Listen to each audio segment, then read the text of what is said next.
Το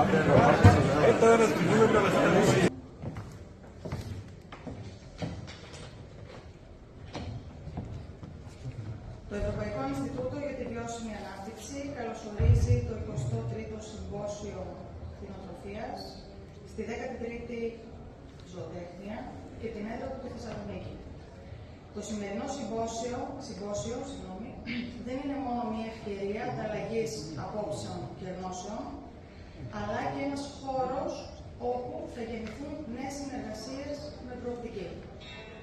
Το Ευρωπαϊκό Ινστιτούτο για τη Βιώσιμη Ανάπτυξη είναι ένας μη κερδοσκοπικός οργανισμός, οι δράσεις του οποίου διέπονται από τις αρχές της βιώσιμης ανάπτυξης.